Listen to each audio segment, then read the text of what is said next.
All right, everyone. Time for another episode of whatever this is, and today we've dropped the harmonic oscillator. We finished that. We're going to go into a new subject today. You may notice I'm wearing the same shirt as yesterday, which for me was about 5 minutes ago. It's also because I sleep in my office. Let's see. Now today today's going to be, I mentioned last time, a bit of a throwaway day. We're going to talk about a two-level system as an introduction to perturbation theory. And perturbation theory is really important. It's one of those things that it teaches you how to think about quantum mechanics properly. So perturbation theory it ostensibly is an approximate way to solve the Schrodinger equation for things that are just mind-bogglingly difficult. However, it really does a lot more than that, but that's for Friday. For today, which is Wednesday, but actually Monday, but I'm not supposed to say that. I'm going to ease you into how this works with the two-level system, and we'll use matrices to work everything out. So what we're going to do is introduce a two-level system, and we're going to solve the energy and the wave functions, and that's all that you can solve. And I think you'll see, once Friday comes and we start doing perturbation theory, you'll see the applicability pretty quick. Okay, now, two-level system, what do I mean? All right, so let's say that there's a ground state, and of course that returns, I'm going to call this A1, E1, so it returns the ground state energy, and there's another system that has its own ground state, but I will call that, I'll use 2 to distinguish that from 1. So it's not like, I don't mean to say that like this is, dash there. I don't mean to say that this is like ground state and excited state. But I mean to say that these are two different things. So thing 1 and thing 2. And then they're going to interact, and we're going to see how everything changes. So that kind of sounds useful, right? Because lots of things interact and things change, which is literally what you're doing in grad school. Okay, now let's give you an example. Let's take a metal, and let's give it d orbitals. Of course, d orbital, it looks like Mickey Mouse. Anyway, d orbitals are, what is it, Ungarta? No, Garta, even, Ungarta, not even, I forgot. Okay, so let's interact with a CO. And CO is odd, because it's like a p state. Okay, it looks to me, now let's say that the metal has electron density in this orbital and the CO doesn't. So there's going to be some back donation of the metal electron density into the carbonyl, and that might be the makings of what we call a bond. So so hopefully you see the applicability. All right, so by itself, the metal has a d orbital. By itself, the CO has an empty orbital.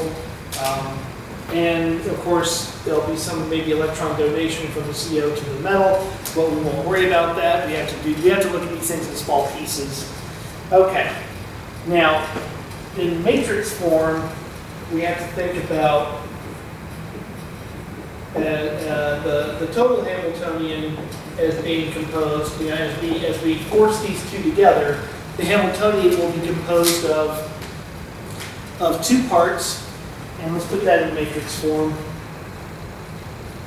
We have the energy of the metal orbital, and we have the energy of the CO orbital, and so there you go. Okay, that's by themselves. Okay, now you bring together.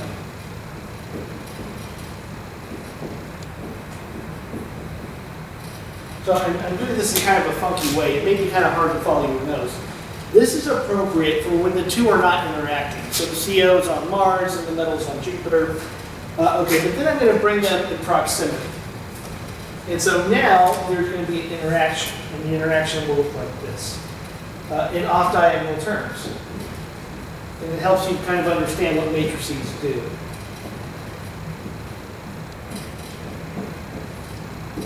Okay. Remember that this is this is what's thing 1 is interacting with thing 2, and thing 2 is simultaneously interacting with thing 1. And again, to make it as realistic and meaningful as possible, let's choose a carbonyl ligand that's finding its way to a metal orbital. Okay, now you can see that when these things were separated, the total Hamiltonian is diagonal, and that means that the metal orbital is exactly as you find in the textbook, and the C orbital is exactly as you find in the textbook, but when they come together, it's going to be different. So the orbitals will no longer be as though they're by themselves. They're going to mix together, and again, that's what bonds are. Okay, so we're beginning to see the formation of bonds. Again, the states of the Hamiltonian, which we think of as being more real than the wave functions of other operators.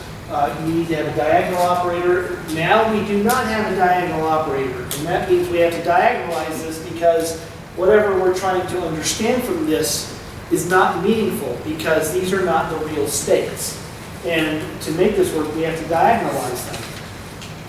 Okay, now one thing to note, now we covered this a long time ago, but when you're looking at a Hermitian matrix, the diagonal components are complex conjugates of each other.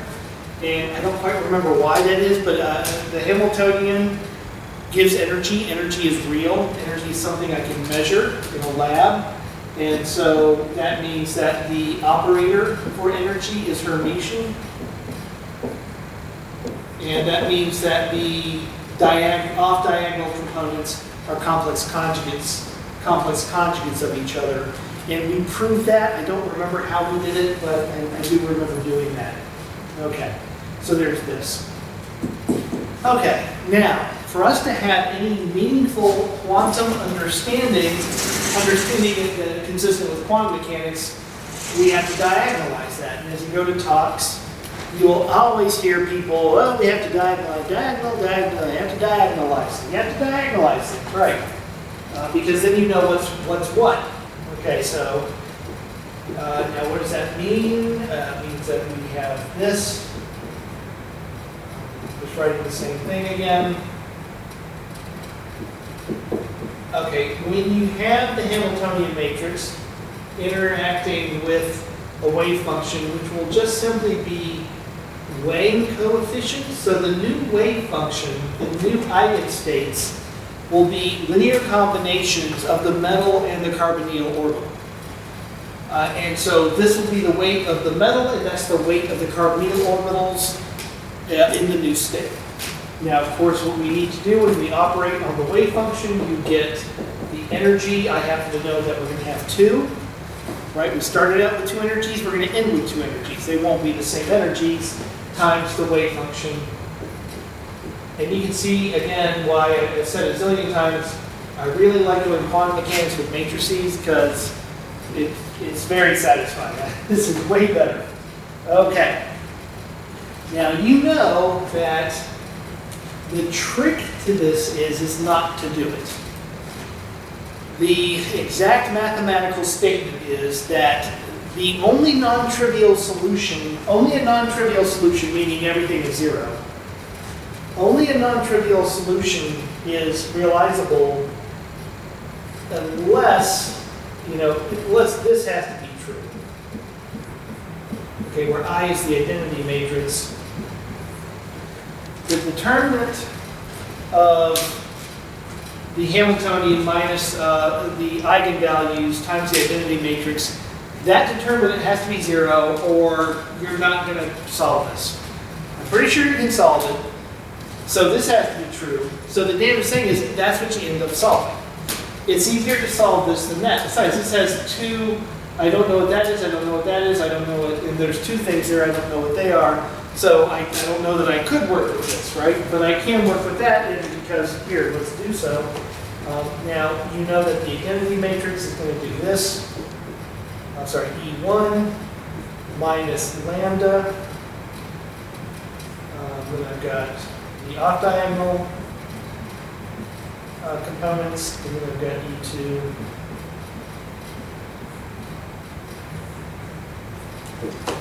I take the determinant of that and set the result equal to 0. And then I can solve for lambda. Remember, lambda are the new eigenvalues. Maybe I didn't say that. Anyway, all right, now what? Okay, I happen to remember some matrix, this and that. The determinant is the diagonal. It's definitely a bit more complicated if it's a bigger matrix, but that's the diagonal minus the off diagonal. Now you can see why I wanted to put the off diagonal terms as complex conjugates. And it's equal to 0. Okay, now what? Now I've got lambda squared. I have to FOIL this out. Minus E1 plus E2 lambda minus this thing. Okay. Now, of course, you may notice that now I've got the quadratic equation. Right? Could not be in better position. A minus A, B, C, yada, yada, yada. Then the energies are 1/2 A plus or minus square root of B squared minus 4AC, all that over 2A. Anyway, all right. Now also, you clearly see I'm going to have two eigenvalues. And that's why I put plus or minus here. I knew that there'd be 2 because I already know how this is going to go. So that's why I told you that there's actually going to be 2 solutions to this. Okay, now that means that, so let's go over here. And again, quadratic equation, which was fascinating when we were in middle school, ends up being this. 1 over, all that mess over 2A, so that's a half. So I'm kind of jumping ahead. Negative B, negative B, and B is minus E1 plus E2, so that's going to be positive E1 plus E2 over 2A, plus or minus 1/2 B squared. That minus goes away. I know this is minus E1, but B squared, so the minus goes away. B squared minus 4AC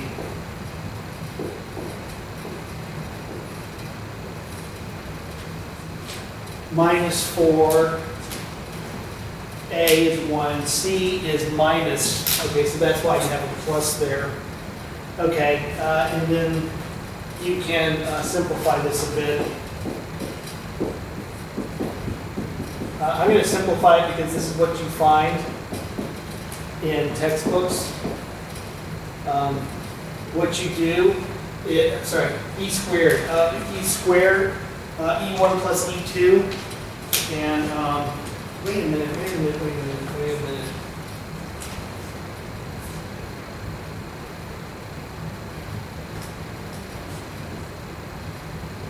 What am I doing? What have I done?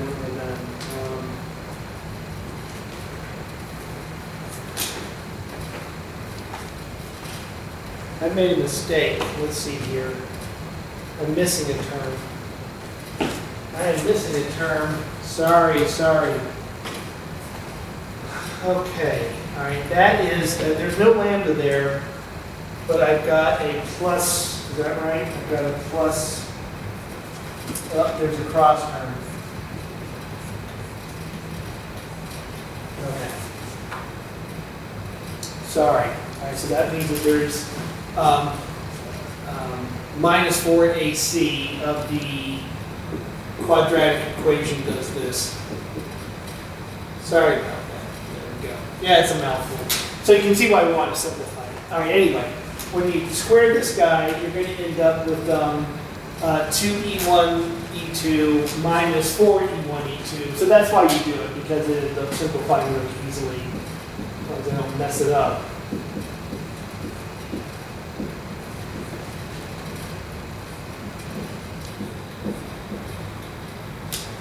Okay, it's a little hideous, but not all that. Not quite so terrible.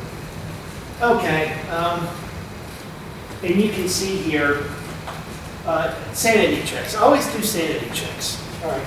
If there's no interaction represented by the cross term, then let's see, what's the plus state? It'd be 1/2 E1 plus 1/2 E2 plus 1/2 E1 minus 1/2 E2. So that'd be E1. The minus state would be E1 minus E1, E2 minus E2, that's E2, half anyway. Okay, so if the coupling is 0, you just find the energies are what they were to begin with, which you should, and this all makes sense. So that's a nice way to simplify this. It makes perfect sense. Okay, so what?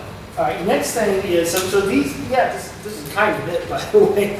These are the energies. And what I'm going to do next is solve for the wave functions. All right, to solve for the wave functions, we're going to go back here. Let's go back here. Okay. E1 coefficient, off-diagonal coefficient is equal to E plus times the first coefficient. So that's one equation, and then I would have a second equation for the second coefficient. This one times that one is equal to, let's say, E plus times that. Anyway, and then you would do the same thing for E minus. So you have a bunch of equations. You have 4 equations to work with. I'll just do, what I want to do is I'll solve for the E plus state, and you would do the same thing for the E minus state. Anyway, this will hopefully make sense. So E1, E1 that plus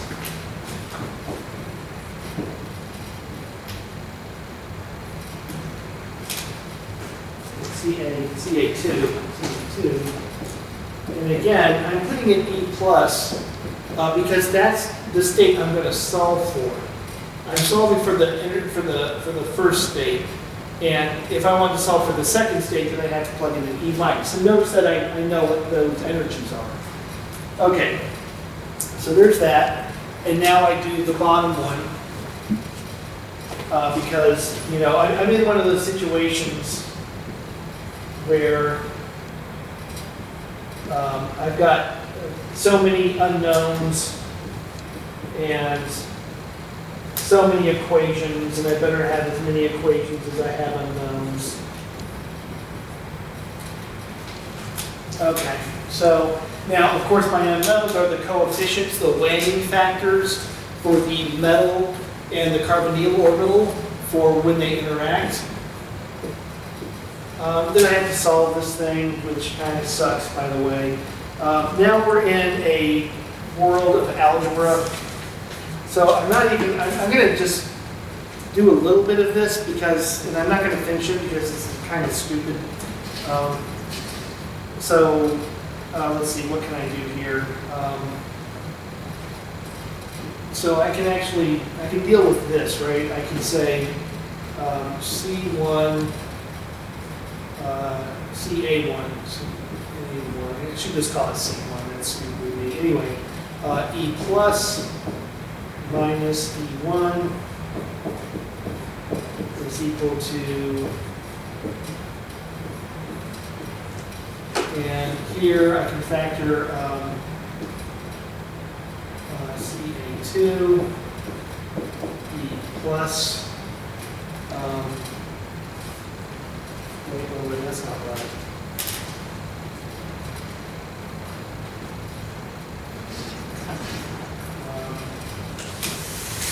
Is that right? Sorry, what was I doing? Plus.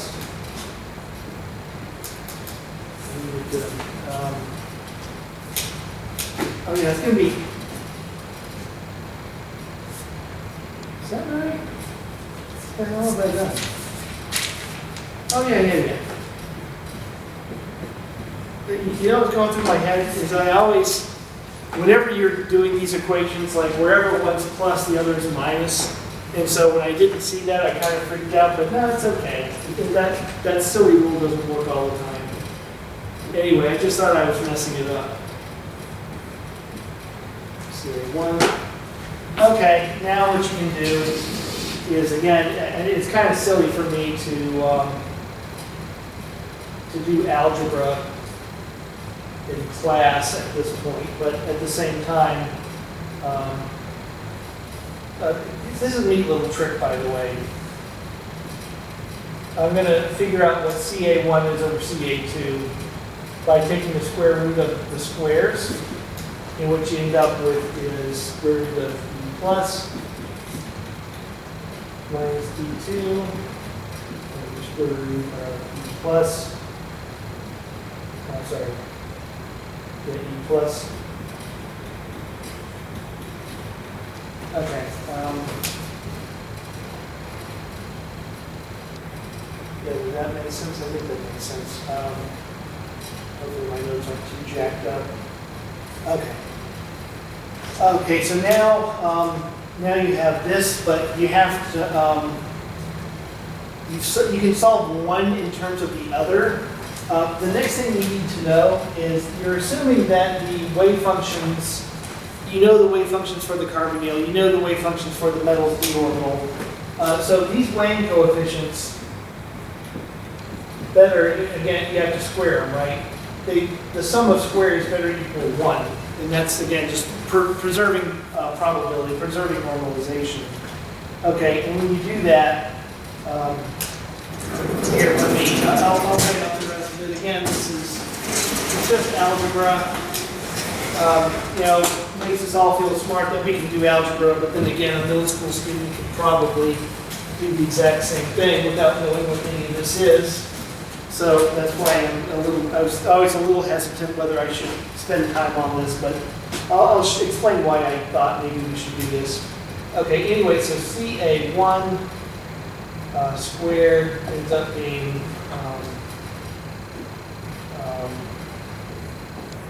E plus minus E2 over E plus minus E1, and that's from that right there. Okay, so I derived this, then I just squared everything. I don't really know why I did that. And now I'm going to plug that into the normalization condition, and what you end up with is you would solve for CA2 first, and that ends up being E plus minus E1 over. Now, one thing to note is that since this is normalized, I'm actually really not surprised it looks this way. E plus minus E1 plus E plus minus E2. Okay, that certainly looks like the length of a vector, right? And that's CA2, CA1, then you just plug that CA2 into there, and what you end up with here is E plus minus E2 over the exact same thing, which makes sense because this bottom part is a normalization. So as much as I did work through the algebra, I don't know that I really needed to. I'll show you why in a second. E plus minus E2.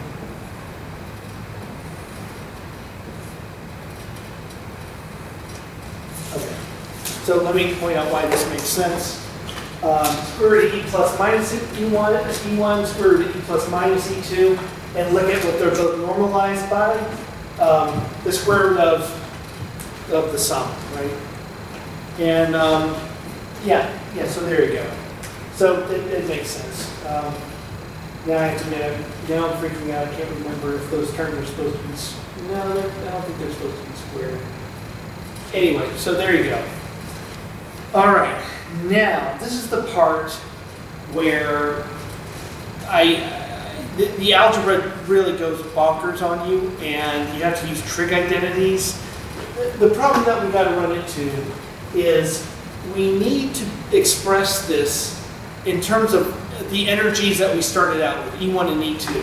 Okay, so E plus, I've done that for E plus and E minus. It's up there. E plus is right up there. So then I have to plug that into here. All right, you see where I'm going here? 1/2 E1 plus E2 plus 1/2 square root of E1. Oh, and it's there too, right? You see, it's going to get ugly, real ugly. But hopefully you also see the value. We know initially what E1 and E2 are, so I really want these coefficients in terms of E1 and E2. We also know the coupling. So that's why you do it that way. It's the same for the coefficient of the metal state, that's the carbonyl state in my example. Okay, so here's what happens. It turns out you can define an angle.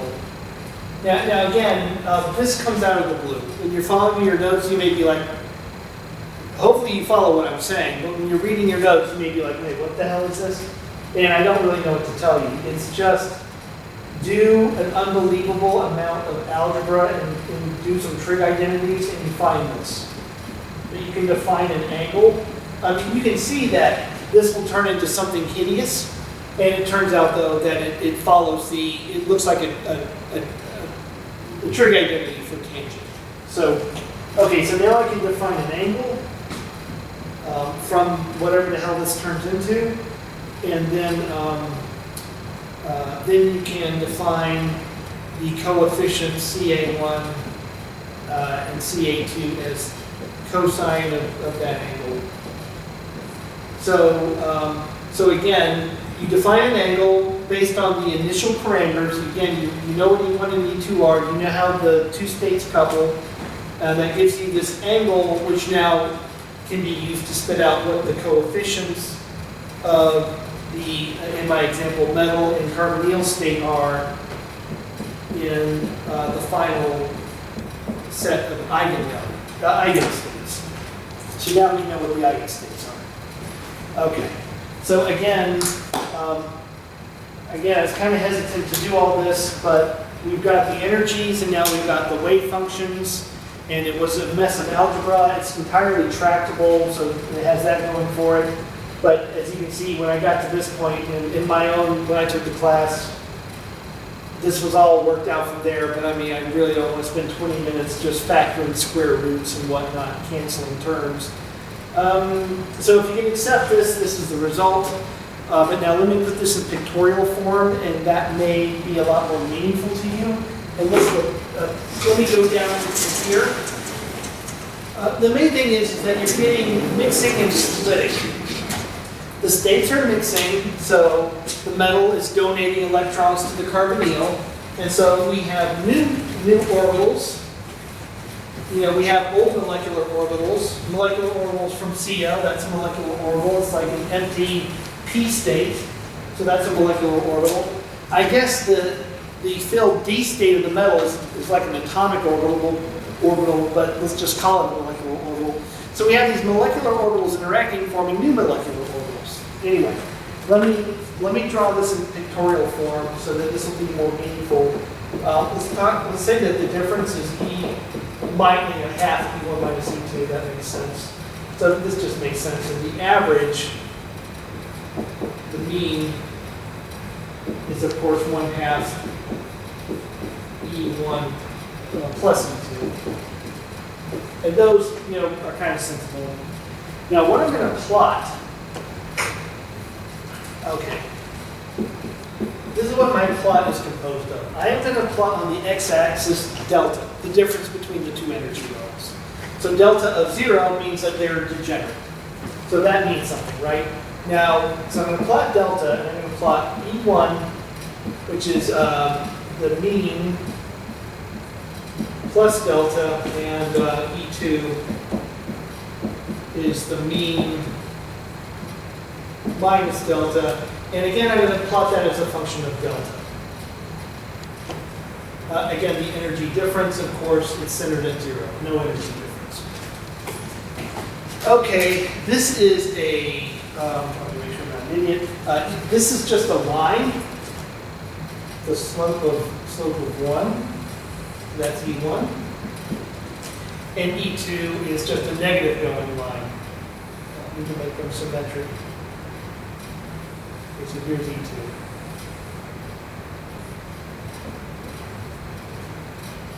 Not much to it. Okay. So, okay, if the difference is positive, then E1 is higher in energy than E2. Try to make it symmetry.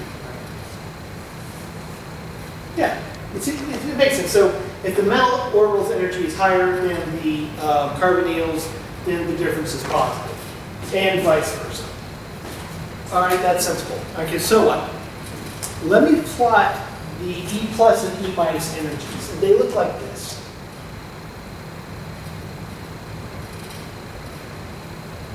Okay, so that's E plus, and E minus will hug the lower curve.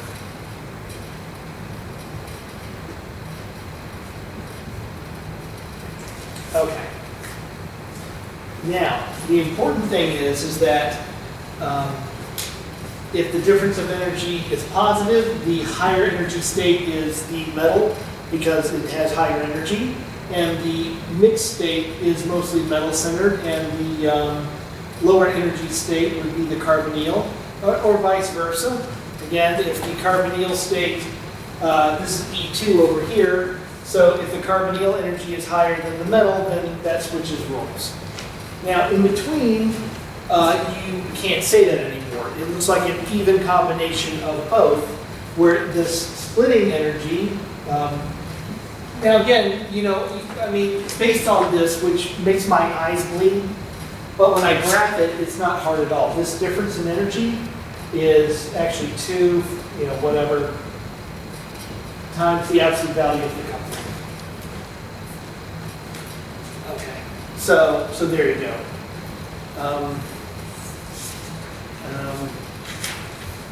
Yeah, that's really about it. Now, what I want to point out is that some of the terminologies here. You know, for one, you know, this is a subject for another class, but what you're seeing here is, again, just a pictorial idea of what's happening, but I want to point out that these things have the same symmetry, right? You can see how these can interact and these can interact. And I drew them in the same plane. If I drew them this way, that doesn't work, right? They have to be, I've drawn a lot of symmetry in common, right?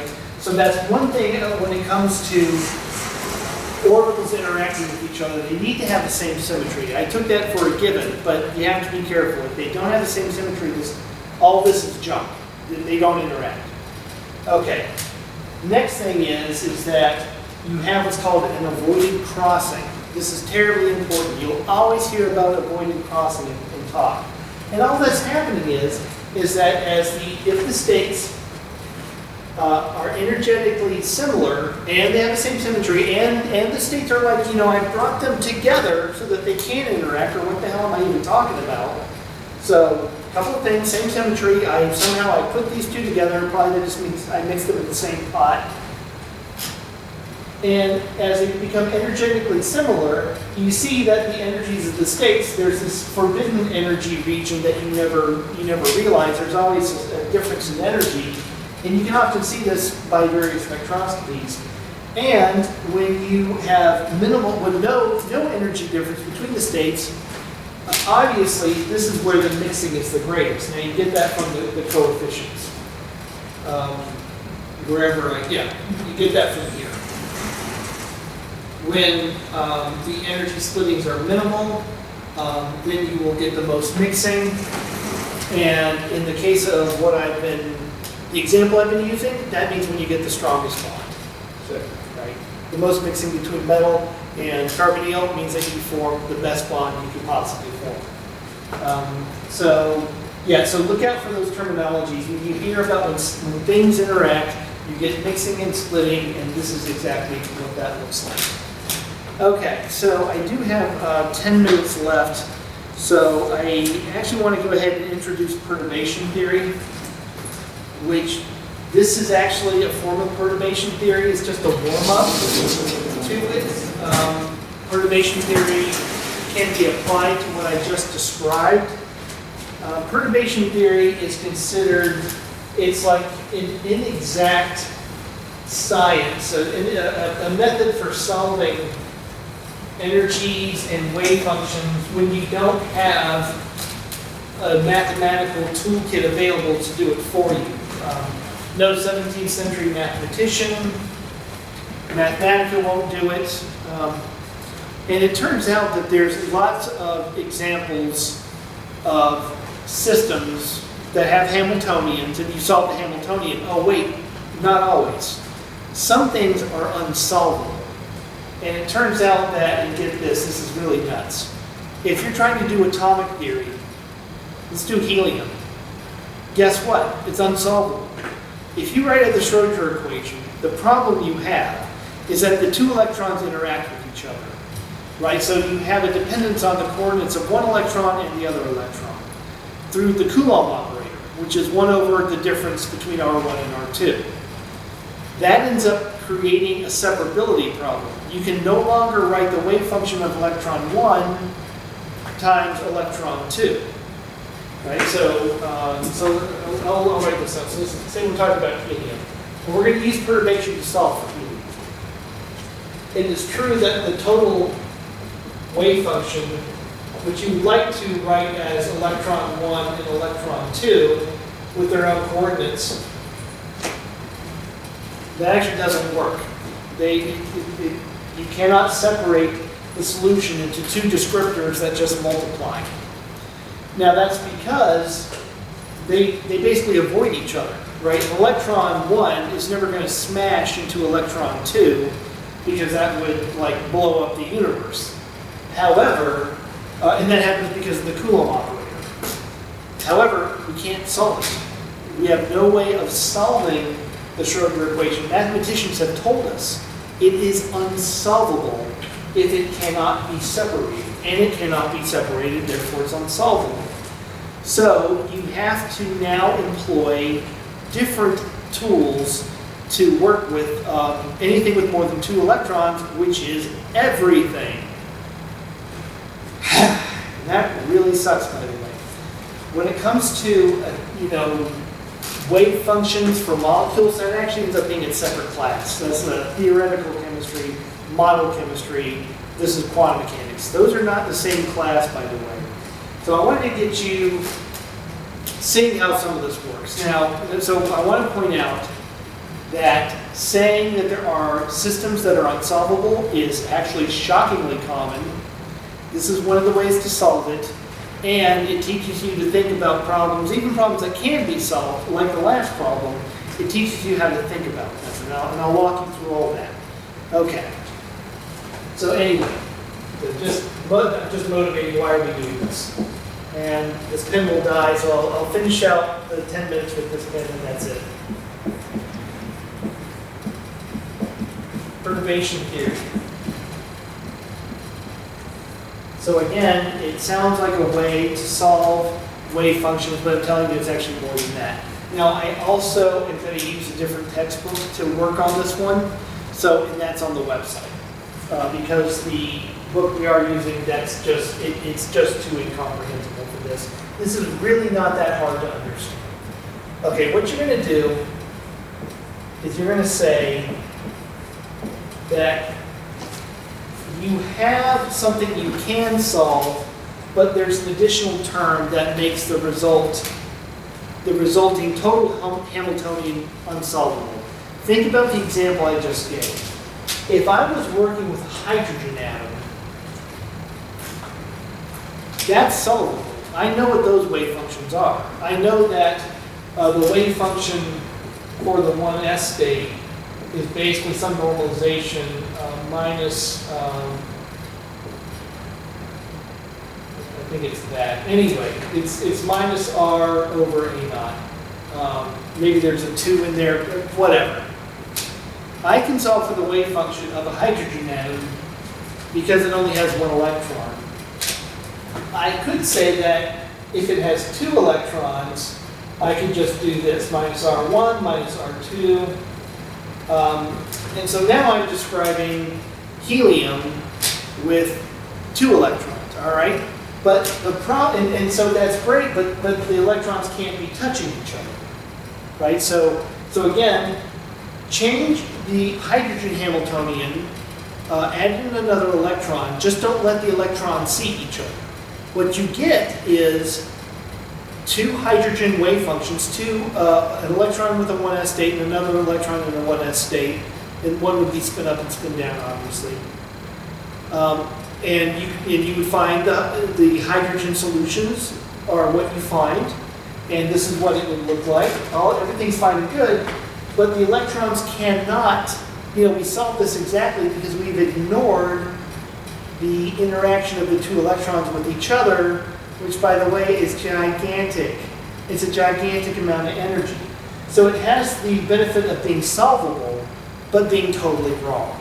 All right, so we're going to work through perturbation theory, and then we're going to allow the electrons to interact with each other, and we're going to basically correct this.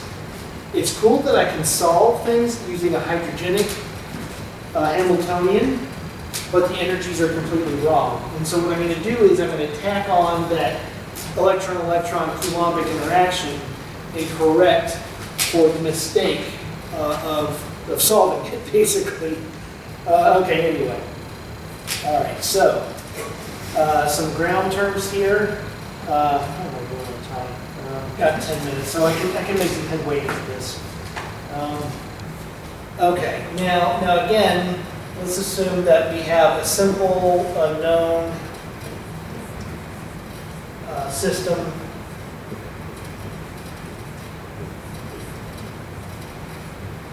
Okay. Now I'm using the letter N. That's because let's do everything in context of we're working with the helium atom using hydrogen atom wave functions. The hydrogen atom Hamiltonian is here. We can have two electrons, doesn't matter. That's not a hard thing to do. We're just not going to have the Coulombic interaction between the electrons. Now, here's the thing. While we'll solve for the ground state when for helium, which has two 1s electrons, the solution to the Schrodinger equation has multiple states. We have a 2s, we're going to solve the 1s state, but there's a 2s state. There's 2p states. There's three 2p states, right? px, py, and pz. 2px, 2py, 2pz. There's a 3s state. There's a 3p state. There's a 3d state. Okay. So I'm going to put this little n there to remind myself that there are actually multiple solutions, multiple wave functions to this Hamiltonian. And they are what I just described. Okay. All right. And that's without this. And again, we know what this is. Again, it's 1s state, 2s state, 2p state. We've already done all that. Okay, so let me do the first bit, and let's see how far I can get. I won't be able to finish this, but this will get you, we'll get at least started. Okay, so what I'm going to do is this. I am going to multiply the perturbation times lambda, and lambda is going to go from 0 to 1. Of course, when lambda is 1, then I'm doing it right. Let's put it this way. When lambda is 0, I'm solving a known problem. Cool, but like the example I've just been blabbering about is wrong. I will make lambda 1, and then I will have a better solution. Right? Okay, now this next part, there's nothing wrong with what I've just done. I can certainly multiply anything by the number 1. But why am I doing that?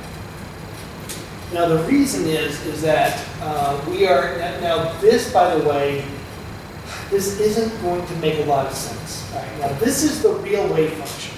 These are the hydrogenic wave functions. This will be the real wave function that I don't really, I don't really know what it is. Of course, let me make sure you know that. So, of course, if I did know what it is, then this would be true. Okay. Where, of course, this wave function and that wave function are not the same because of the perturbation. It's a different Hamiltonian. You're not going to get the same answer. That's obvious. Okay, now this part is something that I know is not, this isn't going to make a lot of sense. But this is how it's going to work. If you look at the Sakurai book, there is a derivation for why this is, but I'm telling you that it is so hard to understand that the way other textbooks, like the one that you can find on Blackboard, simply throws this at you with no justification, which is bad. But if you simply accept the fact that I will write the answer being the real wave function, to with the full Hamiltonian, I'm going to write this out as a expansion in this lambda that I multiplied the potential by. Now again, there's no justification for doing this. The way I'm going to derive it, if you simply accept that I'm going to do this, everything is very easy. However, there's no justification. If you look in the Sakurai book, you can see why this is introduced, but the rest, that's cool. Knowing why you're doing things is cool. The rest of the derivation is basically incomprehensible, so that's bad. So pick your poison. I am going to just stipulate that I'm going to expand the wave function. And now I want you to make sure you can read this. This is the unperturbed wave function.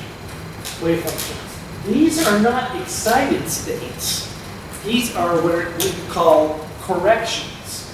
Okay, so this is called first order correction. This is called second order correction. This kind of reminds me of, remember when we were doing WKB approximation, we actually did something very similar to this, where we wrote what was a phase integral, the momentum integral in units. We had a Taylor series in H-bar. And here I'm doing the same thing but with lambda. So often is the case that students, when you see this, when you just say, oh, it's a Taylor series with lambda, you say, oh, okay, right, I can write anything as a Taylor series. And if that works for you, that's great, but I'm just telling you, it's kind of questionable why you can do this. Again, these are correction factors where we already know what this is, so this is like a hypergenic 1s state, and these are actually not known. We don't know what they are. What we're going to be able to do is solve for this correction factor. And we won't bother to do a higher correction factor because it gets algebraically nightmarish. Anyway, so this is the idea. Again, it's unjustifiable, but if we can just roll with this, we're doing pretty good. Okay, now, all right, so I am going to now write out the wave function. Write out the Hamiltonian, the full Hamiltonian. Lambda will eventually be 1. And I am going to multiply it by its wave function. So notice that I'm doing this. So here's the full Hamiltonian, and here is the correct. Here's its eigenfunction, just in this expanded form. This thing that has higher and higher orders of correction. And if I have an infinite number of terms, then it's perfect. Not that I'm going to write that out. Okay, and what is this equal to? That is not. Sorry, and not. Okay, notice that is this right here. So I have a solution for that. Now, what I'm going to do is I am going to make sure that when I write a lambda to the first power, that I'm just going to, that's one of my lambdas, and then I got another one.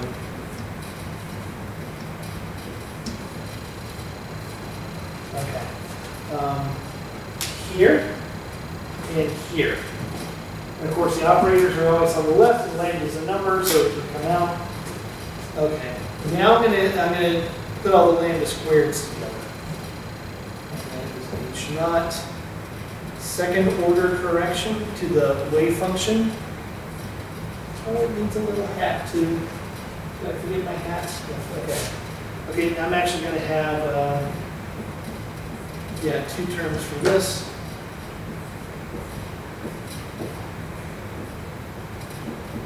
Okay, on and on and on.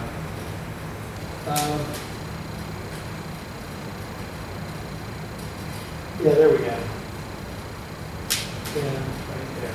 Okay, yeah. On and on and on. So there's an infinite number of terms. Okay. Now what I want to do is, I want to see, is this equal to an energy? So I'm operating on the thing. What I want to know is, can I just say that there's an energy times the wave function? Okay, again, now be really careful. I'm about to disprove what I'm writing right now. So I'm just writing out the corrected wave function. Okay, again, I've started out expanding the wave function in a way that's pretty questionable, but I just did it anyway. And trust me, it is valid, but just not because I felt like doing it, but it is valid. And on the left, as usual, are these operators for the full Hamiltonian. I've foiled them out to some degree. Now my question is that equal to energy times the wave function? No. This doesn't work. It's not because quantum mechanics has failed. Check this out. We've got, let's see, H naught on the first correction. Okay, so energy, wave function, first correction. So cool. So this guy's okay. Then I've got the perturbation operator acting on the unperturbed wave function. And I don't see that. I don't see that. You can't do this. Eigenvalue equation. I need to have a lambda with a correction, first order correction, and I need to have a lambda with the normal uncorrected wave function. And I see that there, but there's no lambda in front of it, and I don't see it anywhere else. So no, this does not work. No. Okay. And we'll end here. Let me show you what is correct. You're going to hate this, by the way. Okay. What you do is this. This is going to work. We have two brackets. Guess what? Here's your normal energy, for like hydrogen atom. And then what you're going to have are corrections to the energy. Okay. So basically what I'm doing is I'm expanding the energy in lambda. Okay, now let's take a breather. I've got my Hamiltonian, my beginning one that I know the answers to. I know the energies and wave functions, but I got this perturbing operator from somewhere. A Coulomb operator for 2 electrons in helium. I've got my hydrogenic wave functions, which I worked out from the 17th century math textbook. And then I've got these higher order corrections. I want to solve for those. Now, of course, I'm also going to want the energy. You always want wave functions and energy. I know what the hydrogen energy wave functions are from my 17th century math textbook. So I know what those are. Minus 13 eV, does that sound familiar? Anyway.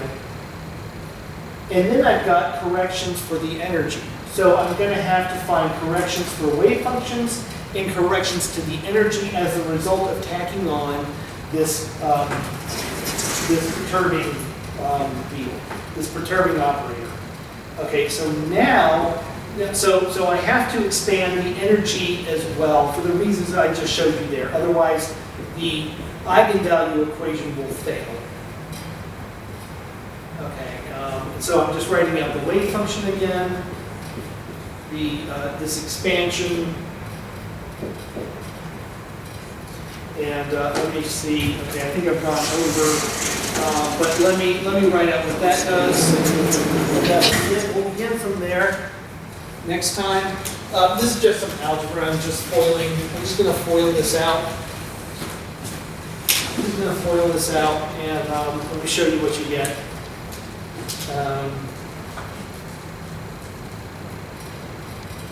What you're going to do is you're going to collect the terms with no lambda, collect the terms with 1 lambda, collect the terms with lambda squared, yada, yada, yada. And what you end up with is, okay, no lambda, no lambda.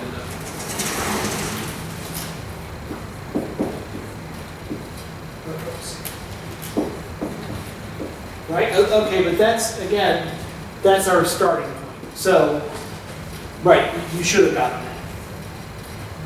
Okay, now let's solve for, so we call this a zeroth order. There's nothing to do. Okay, now let's solve for, let's group everything that has a single lambda in it. Okay, that's from on top. Okay, there's that term. And then lambda.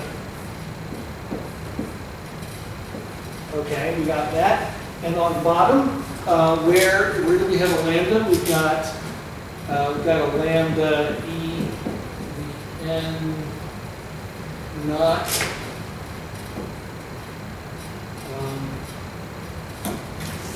Sorry.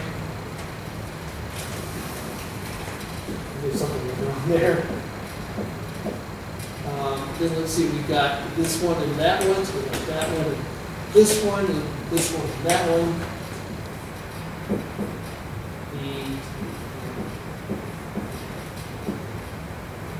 Okay, so this is the first order correction.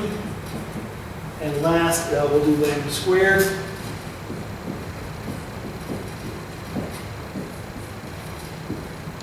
And this is in, look on Blackboard, this is all worked out. I know this part is a mouthful. No one ever goes past second order, by the way. So now we've got a bunch of terms on the right because you have 2 expansions. I'm sorry. Just in terms.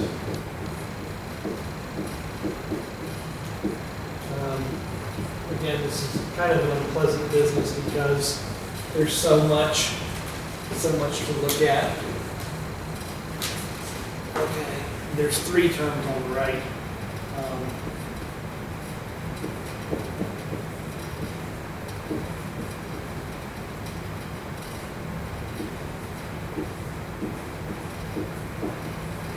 Okay, and that's the second order correction. Okay. Now, of course, what you do is you can divide out all the lambdas, and you got yourself I forgot the lambda there. Excuse me. We can divide out the lambda squareds here. Hopefully I didn't forget them. And what you got yourself is a little math problem. Okay. So, again, we always had this. We assume that you always had this. Now, let's see what you got here. You got an equation. It looks like the Schrödinger equation, except that you've got parts that you know. You've got your wave function, and you got your energies. Now again, you know those, but now you've got the parts that you're looking for. You're looking for the first correction to the wave function, and the first correction to the energy of the wave function, right? So just like the Schrödinger equation, you're looking for the energy of the wave function. For this perturbation theory, you get this guy, which has one equation that gives you the first correction to the energy and the first correction to the wave function. So it's the same thing. It's an eigenvalue equation where you're looking for a wave function and an energy where those wave functions and energies are correction factors, first order correction factors to something else. And the same is true here too. So of course, assuming that you already know what the original wave function is, you've already solved what the first correction factor is. Now you can solve the functional form for the second order correction factor to the wave function. And of course, you can also solve for the energetic correction to second order as well, and on and on and on. So anyway, I've talked too long. We're going to start here next time. We're going to solve this explicitly. It ends up being stupid easy, and that's kind of fun. And then we'll just do a little bit with the second order because no one ever really goes that far. And again, I've talked a little too long, but I think you're used to that. So now we're just doing it in tape form. So I will see you all on Friday with that.